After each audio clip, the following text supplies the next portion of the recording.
Me dijo, y yo la empujé contra la pared, la agarré, la di vuelta y me colgó en la cruz y se cayó en el piso. Cuando golpeé contra esta pared, como que friccionaba las tablillas en sí y se recorre y se despertaba, como si un poquito de cosas que sale, parece que pegaba un poco, se buclilla y ya para más fácil y transportado. Este audio corresponde a una declaración dada al diario La Nación por Jorge Mangeri, en la cual describe cómo le quitó la vida a una adolescente de 16 años llamada Ángeles Rawson, cuya muerte fue considerada una de las más impactantes de Argentina. Si quieres conocer todos los detalles del caso, te invitamos a acompañarnos hasta el final de este video. Hola a todos, ¿cómo están? Mi nombre es Lesma, espero se encuentren muy bien. Yo como siempre muy contenta de poder estar un día más aquí con ustedes, muy agradecida de que me estén viendo donde quiera que se encuentren. El día de hoy tenemos un caso sucedido en Argentina, el de Ángeles Rawson. Acompáñenme a ver todos los detalles.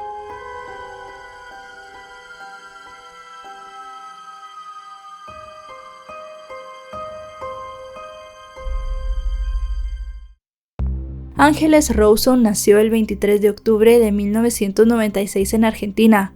Su padre Franklin era ingeniero, mientras que su madre María Elena, quien se hacía llamar Jimena y así la nombraremos de ahora en adelante, era una abnegada ama de casa, que se dedicó a la crianza de sus 3 hijos, Jerónimo, Juan Cruz y Ángeles, quien era la niña mimada de la casa por ser la menor y la única mujer.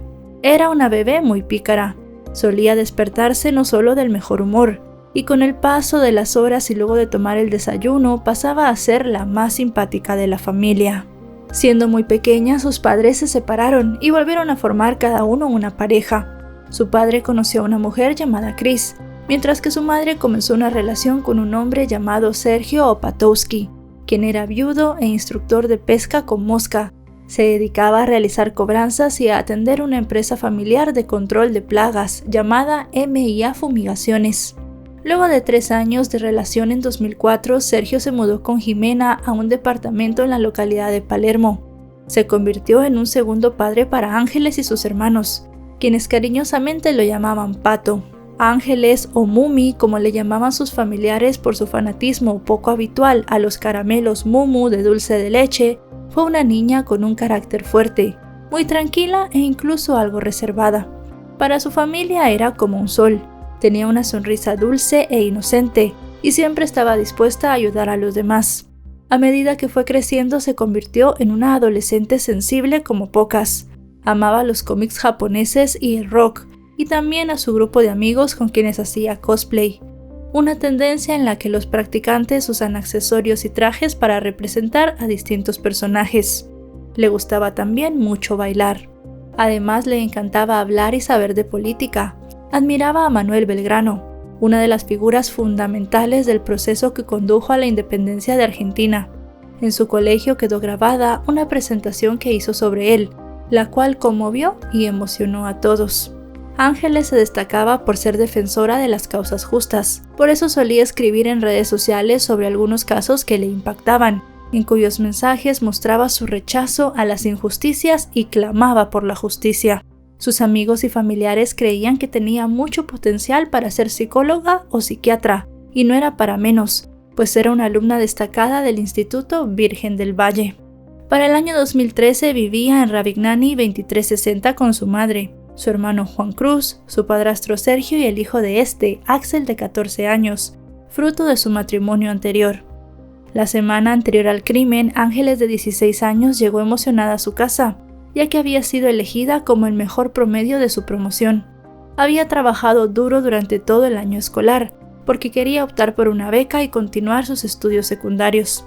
Parecía que la jovencita tenía un futuro brillante por delante, pero sus planes fueron truncados el 10 de junio del año 2013.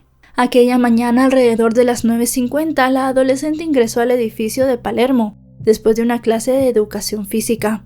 Iba a su casa para almorzar y regresar por la tarde a la escuela, la cual quedaba a pocas cuadras de su hogar, pero ella nunca llegó, pues se encontró en su camino al portero del edificio, Jorge Néstor Mangeri, de 45 años, quien bajo engaño la llevó a un lugar apartado y al no poder abusar sexualmente de ella le quitó la vida.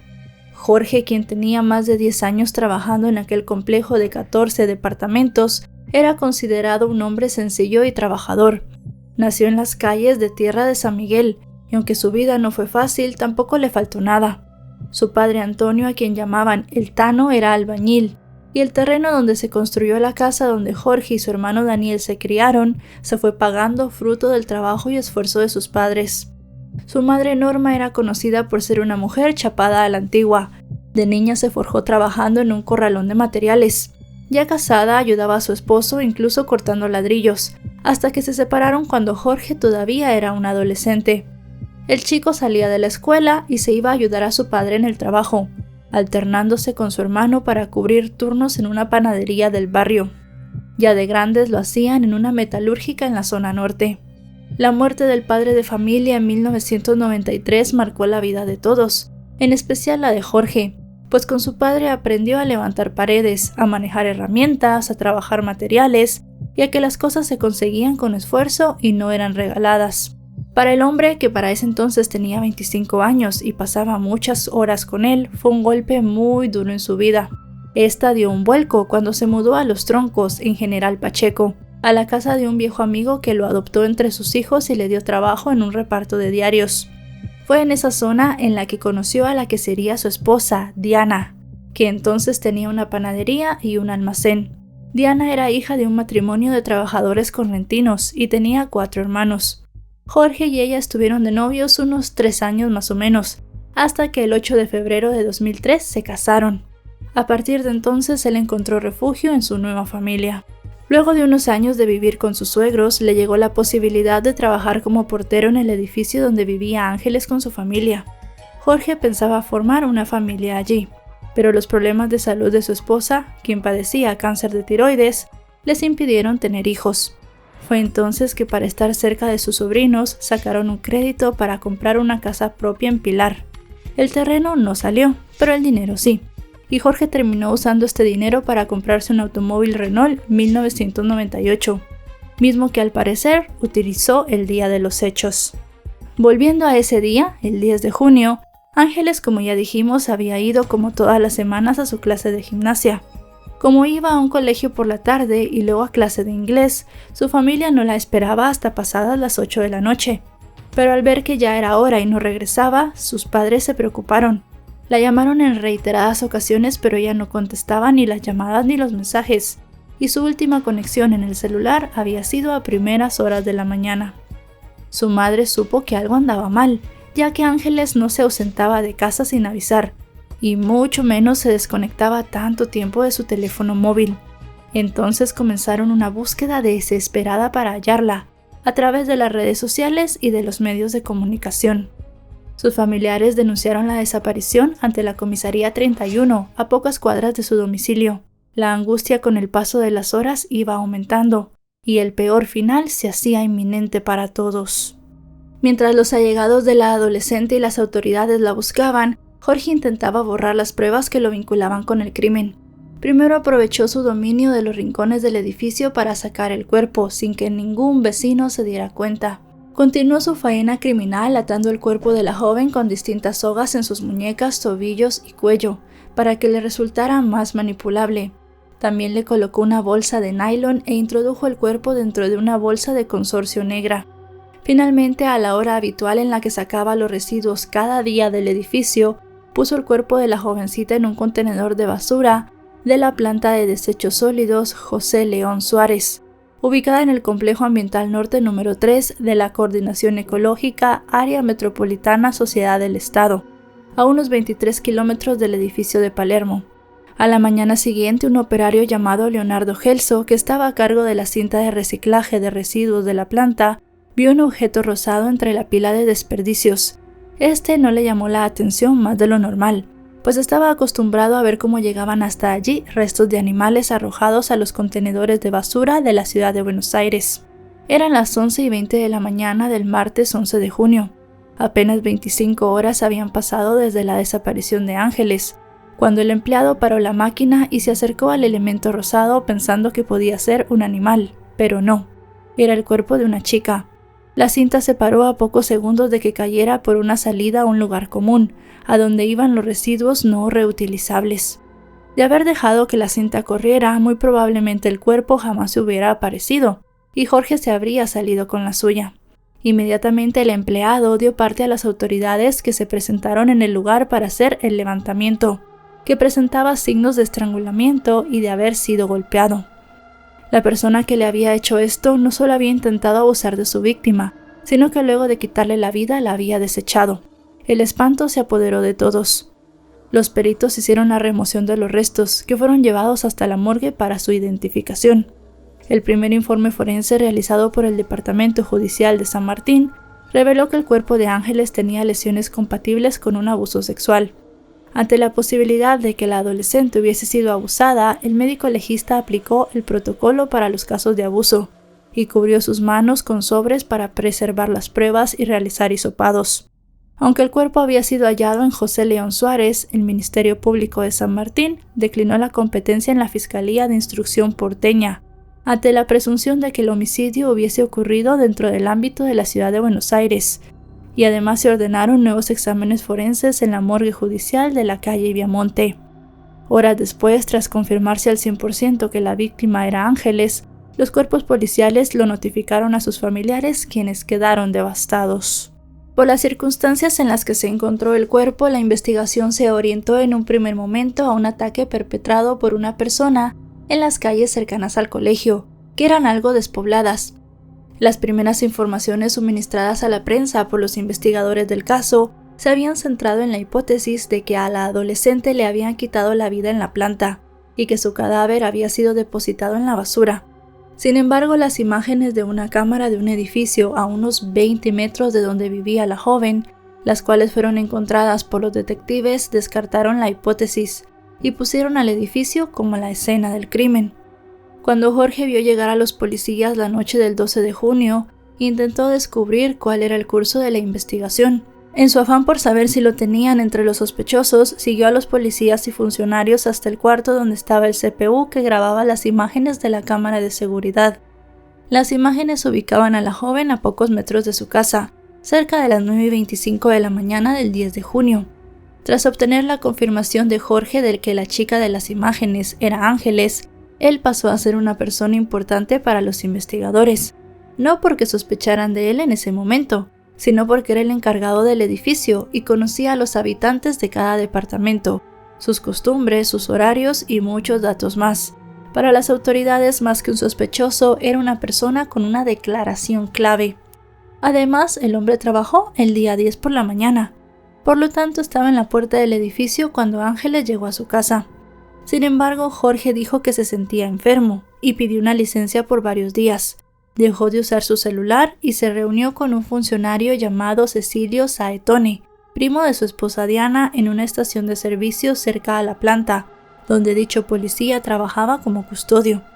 En ese momento, las imágenes de las cintas de seguridad complicaban a la familia, que había manifestado que la adolescente no llegó al departamento esa mañana desde el colegio.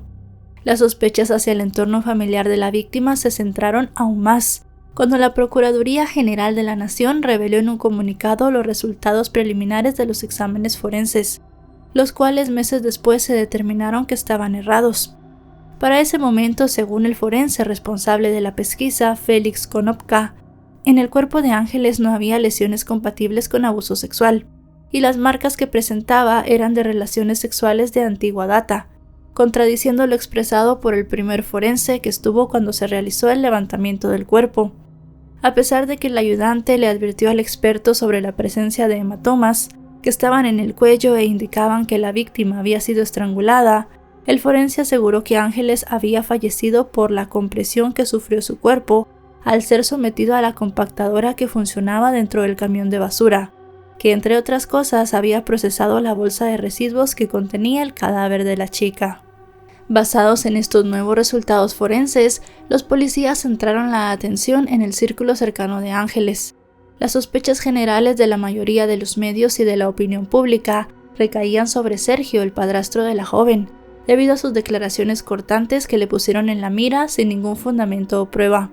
La fiscal Paula Azaro, a cargo de la investigación y la División de Homicidios de la Policía General de Argentina, ordenó el allanamiento de la casa familiar, no porque hubiera algo en concreto, sino porque así lo decía el manual para este tipo de casos. Se llevaron la computadora de la adolescente, así como algunos libros, su mochila con útiles escolares y una agenda personal de la madre de Ángeles. Además, los agentes hallaron una sábana con una mancha de sangre. Según explicó Sergio, esta pertenecía a su hijo Alex, quien había sido operado recientemente de una fístula en el ano y había manchado la tela. En el inmueble, el padrastro de Ángeles guardaba equipos de pesca en su dormitorio y carretes de tanza de pesca, los cuales iban a ser incautados, pero ante la petición del hombre los oficiales no se los llevaron. Los investigadores buscaban determinar si Ángeles estuvo en casa antes de ser asesinada, pero de acuerdo con el testimonio de su padrastro, esto no había sucedido. Dijo que la mochila de la chica siempre había estado en casa e incluso aseguró que él desayunó con ella a las 8 de la mañana y que luego la joven había salido de casa y él se había ido también a realizar unas cobranzas. Mientras la policía allanaba la casa de la adolescente, su cuerpo estaba siendo velado en la cochería Paraná de Olivos. Posteriormente, en medio de muestras de dolor de familiares y amigos, se llevó a cabo el entierro de la joven en un cementerio privado. Paralelamente, los detectives seguían realizando los procedimientos, los cuales se extendieron a domicilios vecinos, al edificio donde desapareció la adolescente, e incluso realizaron pericias en veredas de la zona, todo bajo un estricto secreto de sumario. Los policías también se dirigieron al departamento del 6º piso en búsqueda de un joven de 22 años, pero no trascendieron los motivos por los cuales él era requerido por las autoridades. A pesar de que la cámara situaba a Ángeles a menos de 10 metros de su edificio, los testimonios de su familia daban cuenta de que ella jamás había ingresado al departamento familiar. Pero los medios de comunicación fueron implacables con Sergio, a quien asediaron y culparon por ser raro.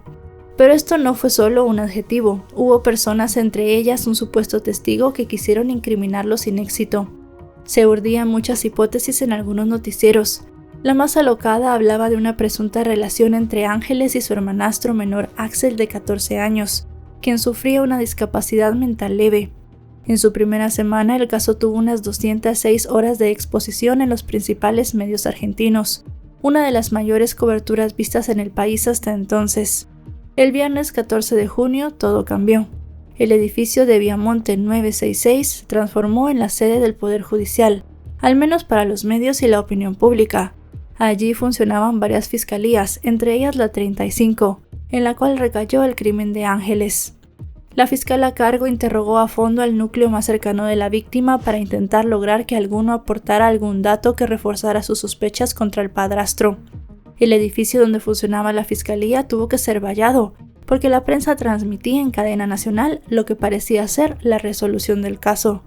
Mientras el lugar era acechado por los medios, rendían declaraciones la madre, el hermano y la mucama de Ángeles, Dominga Torres, quien fue un elemento clave en la causa.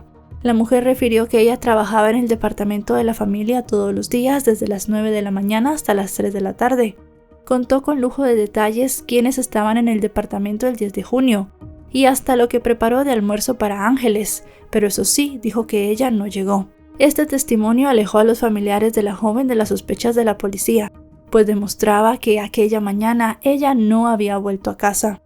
Asimismo, un video donde aparecía el padrastro de Ángeles bajando unas escaleras en otro lugar en el momento en el que ocurrieron los hechos, terminaron por librarlo de toda sospecha. Tras escuchar todos los testimonios de los cercanos, interrogaron a algunos vecinos del edificio y a Diana, la esposa de Jorge. El trabajo de la fiscal, su secretario y los colaboradores fue intenso y preciso. Tomaron los testimonios más necesarios y buscaron detalles en otros ocasionales. Pero el resumen fue el siguiente. Los vecinos aportaron datos muy poco relevantes y no había nada como para sospechar de ellos. Los relatos de la familia fueron coincidentes, no hubo contradicciones. Se describieron y mostraron como una buena familia, y cada uno explicó qué hizo ese día sin ninguna incongruencia. Diana, en cambio, tuvo una extraña contradicción. Dijo que su marido estuvo todo el día en el edificio, y luego lo ubicó fuera del inmueble. El único que no había declarado hasta ese momento era Jorge. Entonces la fiscal dio la orden de que la policía lo fuera a buscar al edificio de Palermo. Aunque nadie lo sabía, estaban a punto de atrapar al asesino de Ángeles. Entrada la noche del viernes 14 de junio, el cerco de periodistas fue vulnerado por un pequeño grupo de policías con chalecos y gorras. Entre ellos estaba Jorge camuflado para no ser reconocido por la prensa. Así entró al edificio judicial. Para el Ministerio Público ese hombre era un testigo clave, que podía decirle si aquel lunes había visto regresar a Ángeles y si había advertido algo raro en el apartamento. Cuando le tocó el turno de declarar, lo hizo ante uno de los miembros de la fiscalía. Sus declaraciones fueron tan vacilantes e inespecíficas que el agente fue hasta la oficina del fiscal a cargo para que ella misma lo interrogara. Durante la entrevista, las contradicciones y dudas reaparecieron.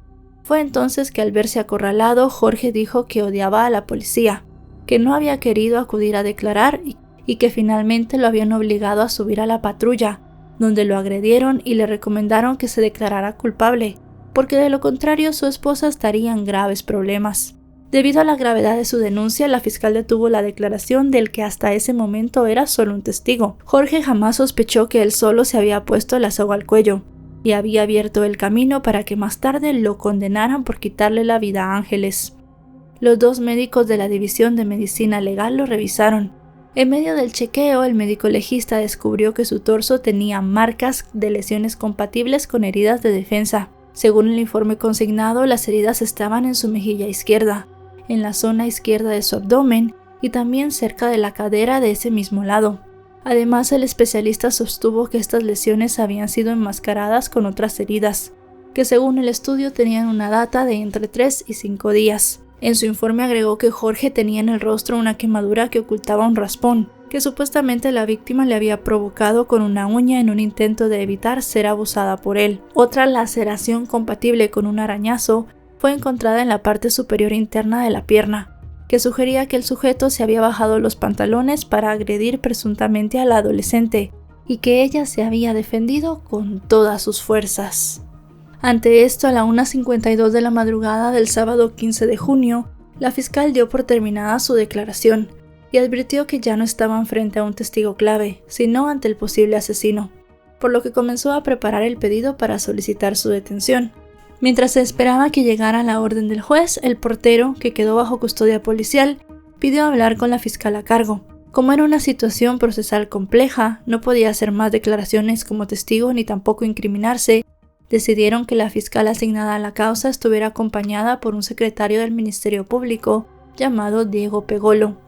Cuando Jorge estuvo frente a ambos, les dijo que él había sido el responsable de lo ocurrido a Ángeles y aseguraba que su esposa no tuvo nada que ver. Al escuchar esto, los letrados le advirtieron que no podía seguir hablando hasta que llegara su abogado. Mientras tanto pasaba el tiempo y la orden del juez para llevarlo detenido no llegaba. A solo media hora de cumplirse el plazo legal de 6 horas para iniciar el proceso, el magistrado finalmente envió la orden y Jorge quedó oficialmente detenido. Nunca más volvió a esbozar una confesión.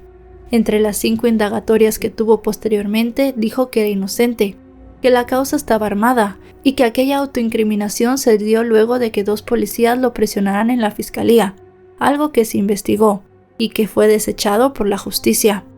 Con las primeras luces del sábado 15 de junio salió esposado de la fiscalía y con la cara descubierta para que todas las cámaras de televisión lo registraran como el presunto autor del crimen que le había quitado la vida a Ángeles.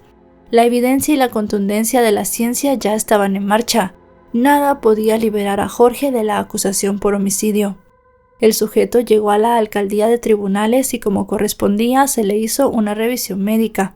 Se le tomaron fotografías del rostro, muestras de vello púbico y de cabello. Las muestras se enviaron a un laboratorio de ADN, el cual se cotejaría con las muestras que tenía Ángeles debajo de sus uñas, las cuales habían sido resguardadas por la policía cuando se había hecho el levantamiento. A 2 semanas del crimen, el 24 de junio, llegó la prueba que dio la certeza de que el portero era el autor del crimen. Debajo de las uñas de los dedos índice, anular y mayor de la mano derecha de Ángeles estaba el ADN del hombre. La teoría manejada era que la chica había alcanzado a rasguñarlo en un intento de defensa. Según el informe, el encargado del edificio tenía 34 lesiones, de las cuales más de 20 eran arañazos que habían sido enmascarados con quemaduras.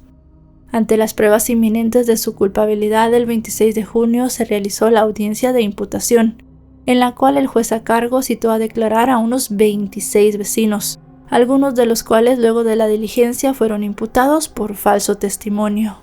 Entre ellos estaba Beatriz Nicolasa Fuentes, quien había declarado que escuchó ruidos en el departamento de la familia de Ángeles el día de los hechos a las 11 de la mañana. Otro testigo imputado fue un taxista, quien había declarado que él mismo había llevado a Jorge a la planta a dejar una bolsa negra. Luego de varias horas de escuchar declaraciones, el tribunal dictó medidas de prisión preventiva para el hombre, imputado por el delito de homicidio.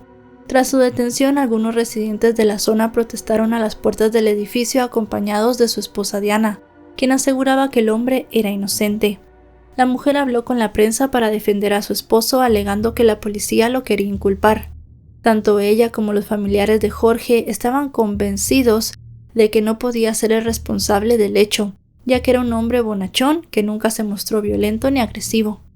En tal sentido, sus representantes legales también proclamaron su inocencia, asegurando que había sido presionado para incriminarse y que las pruebas de ADN habían sido plantadas. Ante los resultados de las pruebas que señalaban que la adolescente se había defendido de su atacante, el abogado querellante Pablo Lanusse pidió al juez de la causa que ordenara un nuevo informe forense para revisar las causas de la muerte de Ángeles. Gracias a esto se lograron revertir los erráticos análisis forenses que señalaban que la joven había muerto en la compactadora de basura y que no había sido abusada. En noviembre de ese año, una junta médica federal dictaminó que la adolescente murió sofocada y estrangulada, en una maniobra que no duró más de 5 minutos, y que además la persona que le quitó la vida le había fracturado 5 costillas, la clavícula derecha y una vértebra. Los estudios que se hicieron de lesiones paragenitales y en los muslos de la joven arrojaron que sí hubo un ataque sexual, pero no ocurrió la penetración, tal y como lo había planteado la querella. También que las lesiones genitales que presentaba el cuerpo eran post-mortem. Según los peritos, a la joven le habían quitado la vida porque se resistió a ser abusada. Todos los expertos validaron la hipótesis del ataque sexual en base a 55 muestras obtenidas tras la exhumación del cuerpo. Luego de estos estudios, el forense que había hecho los análisis anteriores fue sumariado por los errores en su análisis. No obstante, no encontramos registros sobre alguna sanción en su contra. Estos nuevos resultados terminaron de agravar la situación del portero e hicieron que el juez reformulara la imputación. En el expediente se reflejó que el móvil del crimen había sido un ataque sexual y fue nuevamente procesado, esta vez por delitos más graves: tentativa de abuso sexual agravado por haber causado grave daño a la salud de la víctima, y también de femicidio agravado por cometer criminis causa, es decir, haber dado muerte a la joven para ocultar un delito previo como el ataque sexual. Ambos cargos tenían como única pena la prisión perpetua. El juicio de Jorge se vio retrasado debido a que su defensa alegó fallas en los protocolos del manejo de las evidencias y sembraron dudas sobre las muestras de ADN. Esto surgió luego de que 2 peritos del área de ADN de la policía reconocieran que una uña encontrada en el automóvil de la mamá y del padrastro de la víctima se había contaminado en el laboratorio cuando se hizo un estudio de ADN. Los químicos Mabel Novoa y Eduardo Arzac informaron de este error por escrito poco antes de que se iniciara el juicio oral. Si bien no se trataba de ninguno de los estudios de ADN que incriminaban a Jorge, ya que debajo de las uñas de Ángeles se halló perfil genético del imputado, estos testimonios le sirvieron a la defensa para cuestionar la seriedad de los exámenes elaborados en la causa. Según la información publicada en los medios, el examen de ADN cuestionado fue el que se le hizo a una muestra denominada muestra 7, que era parte de una uña hallada debajo del asiento del auto de la familia de la víctima. Dicho resultado había dado un perfil genético femenino distinto al de Ángeles, que era el de la perito Mabel, quien había tomado la muestra con un hisopo, quien pese a usar guantes, mascarilla, material descartable y estar en un lugar estéril, había traspasado un poco de ADN al rozar el hisopo en la uña. Fuentes judiciales aclararon que la uña fue analizada por el laboratorio químico y por el laboratorio de servicios de huellas digitales, y allí se determinó que el perfil correspondía a una mujer que tenía un parentesco de primer grado con el patrón de Ángeles. Por ello, los investigadores infirieron que esa uña era de la madre de la adolescente, quien además recordó que a ella se le había roto una dentro del auto. Por su parte, el otro perito dijo que aunque no era muy común que ocurriera una contaminación, había sucedido, pero lo advirtieron tiempo antes de que se llevara a cabo el juicio oral. El experto también reconoció que cometieron otro error de copiado en el informe de ADN, el cual fue hallado en distintas prendas de vestir de Ángeles. Refirió que en el documento se pegó la tabla equivocada, explicando que el error se debió cometer porque la computadora donde estaba el programa en el que aparecían los marcadores del perfil genético era distinta a la utilizada para escribir los informes. La defensa de Jorge se basó en esto para solicitar al tribunal la anulación de las pruebas claves de ADN que comprometían al hombre, pues alegaron que esas muestras también se pudieron haber contaminado. Sin embargo, varios voceros judiciales vinculados a la causa aclararon que los dos peritos no habían sido los mismos que habían procesado las otras muestras de ADN, las cuales, como sabemos, fueron de debajo de las uñas de Ángeles y las cuales habían dado positivo con el ADN de Jorge. Por lo tanto, estas pruebas debían ser aceptadas en el juicio. Durante las siguientes semanas, la polémica no solo se generó en el ámbito judicial, sino en las calles, luego de que los familiares de Ángeles, acompañados de decenas de personas, salieran a las calles para protestar para que el responsable fuera llevado a juicio. Finalmente, el Poder Judicial le dio la razón a la acusación. Se determinó que se aceptarían las pruebas de ADN y se fijó el juicio para el 18 de febrero de 2015 en el Tribunal Oral de lo Criminal número 9 de Buenos Aires. Serio, en silencio y por momentos con gestos de dormitar, el acusado escuchó en los primeros días la acusación de la querella y de la fiscalía. Para los padres de Ángeles, el estar tan cerca del asesino de su hija les provocaba sentimientos de rabia y frustración. La acusación dio por acreditado que el 10 de junio de 2013 a las 9:50, Ángeles llegó al edificio de Palermo pero no entró a su departamento, porque bajo engaño el acusado la llevó a otro sitio del edificio. Para la fiscalía, el sótano, y para la querella, la portería del 8º piso. En este lugar desplegó su verdadero objetivo, que era abusar sexualmente de ella, aprovechándose de su contextura. Según la acusación, Ángeles se resistió, hecho que generó una lucha entre ambos, generando lesiones agresivas y defensivas. Debido a la imposibilidad de consumar el ataque sexual y para garantizar su impunidad, el hombre decidió quitarle la vida. Una vez la jovencita estuvo sin vida, el acusado decidió descartar el cuerpo a través de un mecanismo que le resultaba conocido y propio, como era el sistema de recolección de residuos. La evidencia clave para la fiscalía, como ya sabemos, fue el cotejo de ADN de las uñas de la joven. Pese a las evidencias, la defensa de Jorge insistía en su inocencia, basándose en los errores de procesamiento de pruebas. Durante el debate hubo acusaciones en contra del forense que realizó el primer análisis, en las cuales se dijo que el experto nunca se había acercado al cuerpo, que había estado fumando y había provocado la pérdida de valiosos elementos de prueba. Luego de un juicio oral y público que duró cerca de 5 meses, en el cual se escucharon más de 120 testigos, el 15 de julio de 2015, el tribunal hizo lugar al pedido de condena, el cual fue formulado también por la querella de los padres de Ángeles y los representantes de la acusación. Debido a esto se sentenció a Jorge, de 47 años, a una pena de prisión perpetua por el delito de femicidio, en concurso ideal con abuso sexual y homicidio agravado. Antes de escuchar el fallo, las últimas palabras del acusado fueron para reiterar que no había tenido participación en el hecho. Además de la condena de Jorge, el tribunal ordenó investigar a su mujer, y también al primo de esta, Cecilio, en una causa iniciada por falso testimonio en concurso real por encubrimiento. Para los padres de Ángeles, la condena del asesino no cambiaba nada, ya que el dolor de su partida continuaría toda la vida. Sergio, el padrastro de Ángeles, quien no estuvo presente en la sala cuando se emitió la sentencia, ofreció una entrevista ante los medios, la última que concedió antes de desaparecer del ojo público, advirtiendo que a pesar de que todo un país lo había incriminado, finalmente se había hecho justicia y el verdadero responsable pasaría el resto de sus días en prisión. A pesar de que la defensa del condenado apeló la sentencia, esta fue ratificada en 2017. Ese mismo año, el ex policía y primo de la esposa de Jorge, Cecilio, enfrentó un juicio en el tribunal por 2 hechos de falso testimonio agravado. Si bien para ese momento estaba retirado de la fuerza policial, al momento del crimen él se desempeñaba como oficial mayor de la policía bonaerense. Estaba destinado en la Comisaría General Pacheco y también tenía la vigilancia de la planta automotriz Ford en esa misma localidad de la zona norte del conurbano.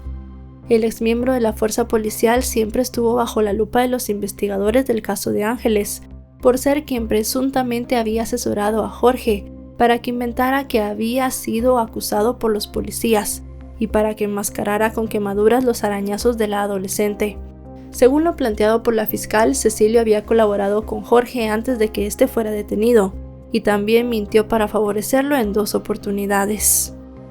El hecho puntual sobre el cual para la fiscalía y el tribunal mintió fue un encuentro que tuvo con Jorge el 14 de junio de 2013 en su trabajo en General Pacheco. De acuerdo con Cecilio, en este encuentro, Jorge le preguntó qué haría si él tuviera algo que ver con el crimen de Ángeles, y él le contestó que lo metería en la cárcel, aunque luego el esposo de su prima negó cualquier vinculación con el hecho y le dijo que estaba amenazado. Sin embargo, la fiscalía probó en el juicio que al declarar sobre este encuentro Cecilio mintió, cuando dijo que había durado entre 15 y 20 minutos, cuando en realidad duró al menos 2 horas según los registros de la tarjeta de transporte público de Jorge. Para la acusación era imposible que, habiendo dialogado cara a cara durante tanto tiempo, Cecilio no viese las heridas que el esposo de su prima tenía en su cuerpo, especialmente un rasguño en una de sus mejillas. En el juicio se advirtió que el sujeto se presentó a declarar como un testigo imparcial, cuando en realidad su propósito era el de mejorar la situación procesal del acusado. Además había planeado una estrategia encubridora y asesoró a Jorge porque su familia le pidió que le diera una mano. Finalmente, el 6 de diciembre de 2017, Cecilio recibió la condena por 4 años de cárcel. No obstante, quedó en libertad hasta que ésta quedara firme. Casi 3 años más tarde, el 18 de diciembre de 2020, se confirmó la sentencia, pero la defensa formuló nuevos planteamientos que fueron rechazados por completo. En ese contexto, el sujeto nunca se presentó a cumplir su condena y quedó formalmente prófugo desde el 16 de septiembre de 2022, cuando el tribunal oral ordenó su captura, la cual ocurrió un año después, el 4 de septiembre de 2023. El hombre fue detenido en la localidad bonaerense de El Talar por el personal de División de Captura de Prófugos de la Policía de la ciudad. Según confiaron fuentes del caso, fue a través de distintas diligencias que determinaron dónde estaba el hombre. De allí justamente lo vieron salir los investigadores a bordo de una camioneta Volkswagen Amarok, que no estaba a su nombre. Pocas cuadras después lo interceptaron tras confirmar su identidad y fue detenido. Volviendo con el caso de Ángeles, Jorge no solamente cambió y destruyó la vida de la familia de la joven, sino también la suya en más de un sentido. Su esposa, quien lo visitaba regularmente en el penal, fue echada del departamento que tenía en la portería y no se conoce su paradero actual. Los familiares de Ángeles, por su parte, tuvieron que recibir mucha ayuda psicológica para superar la pérdida. Su madre Jimena decidió convertir el dolor en lucha y se dedicó en los últimos años a dar apoyo a familias de otras víctimas de delitos, participando en marchas y convirtiéndose en activista de causas justas en honor a su hija. Constantemente comparte recuerdos de ella en sus diferentes redes sociales, entre los que están fotografías, incluida una de cuando cumplió 15 años y algunas publicaciones. Por su parte, Jorge, de 55 años, continúa en la cárcel del Servicio Penitenciario Federal 1 de Ezeiza, donde empezó a estudiar la carrera de trabajo social. Durante su reclusión se ha destacado como un preso modelo. Se dedica a las tareas de limpieza en su sector y también se encarga de la organización de cursos dentro de un taller. No tiene sanciones y cumple con todas las pautas fijadas para su tratamiento carcelario. Además, se inscribe en todos los cursos que le sirven para sumar puntos que le permitan restar años a su condena de prisión perpetua.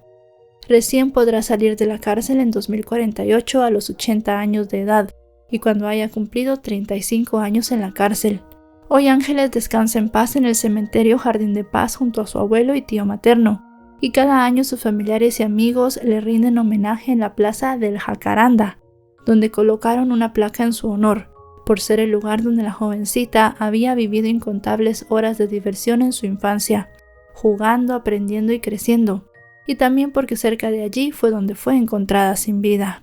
El caso de Ángeles sin duda fue uno de los más impactantes de Argentina, no solo porque implicó la muerte de una joven inocente y llena de vida, sino porque estuvo plagado de errores judiciales que fueron terribles en la etapa de instrucción, los cuales señalaron injustamente a su entorno. Gracias a que estos errores fueron corregidos, el verdadero culpable fue castigado y permanecerá mucho tiempo tras las rejas.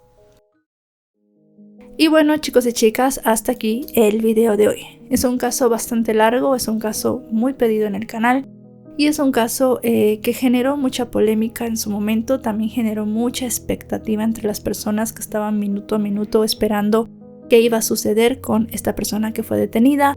Al final se determinó que el portero era el culpable en el caso y ahí quedó todo. Él está cumpliendo, como ya dijimos, su pena en prisión y la familia de Ángeles ha tratado de seguir adelante con su vida. Si este video les ha parecido informativo, recuerden dejarle un me gusta, recuerden suscribirse si no lo están. Actualizo 3 o 4 veces por semana y si están suscritos les llegará una notificación cada vez que yo suba un video. Me pueden seguir en mis redes sociales, aparezco como LesmaVR. Ahora sí, nos vemos hasta otro caso. Adiós.